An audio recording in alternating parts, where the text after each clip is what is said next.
السلام علیکم ناظرین ڈرامہ جانثار کے آنے والے اقساط میں آپ کو یہ دکھایا جائے گا کشمالہ دعا سے کہتی ہے کہ ویسے دعا شرم کی بات ہے، میں نے تمہارے ساتھ اتنا کچھ کیا ہے، اس کے بعد بھی تم حویلی میں قدم جمائے بیٹھی ہو۔ دعا کہتی ہے کہ ویسے تمہیں شرم آنی چاہیے کہ تم یہ کیا کہہ رہی ہو۔ کشمالہ کہتی ہے کہ شرم تو تمہیں آنی چاہیے، تم اس حویلی سے نکل جاؤ، تم تو قدم جمائے بیٹھی ہو، بلکہ تم نوشیروان کی زندگی سے اگر نکل گئی تو نوشیروان مجھے پیار دینے لگ جائے گا۔ دعا کہتی ہے کہ تم نے مجھے ہر بار نقصان پہنچانے کی کوشش کی اور نقصان پہنچا رہی ہو، لیکن ہر بار کی طرح اب بھی نوشیروان آ گیا ہے اور مجھے اس نے بچا لیا۔ کشمالہ کہتی ہے ویسے دعا تم بہت ساری باتیں بھی بنا لیتی ہو۔ آگے سے کشمالہ کہتی ہے کہ وہ بابا صحیح اور اماں صحیح ہیں جو تمہاری باتوں میں آ جاتے ہیں، میں ہرگز تمہاری باتوں میں نہیں آنے والی۔ دعا کہتی ہے جلد از جلد تم اس حویلی سے رخصت ہو جاؤ گی۔ کشمالہ کہتی ہے تمہاری یہ غلط سوچ ہے، میں اس حویلی سے کہیں نہیں جاؤں گی، میں نہیں رخصت ہوں گی، میں یہیں رہوں گی۔ دعا کہتی ہے نوشیروان نے سارا بندوبست کر لیا، اگر تم اس حویلی سے رخصتی نہیں کی تو وہ تمہیں زندہ ہی دفن کر دے گا۔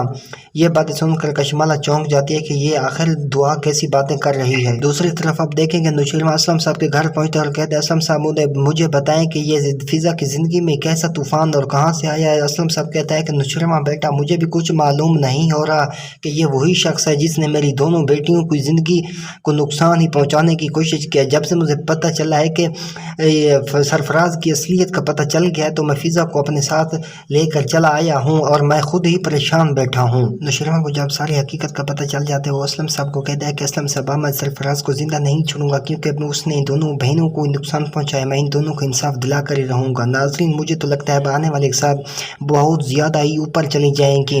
ناظرین اب ہمارے چینل کو سبسکرائب کریں تاکہ ایسی اپڈیٹ آپ کو ملتی رہے۔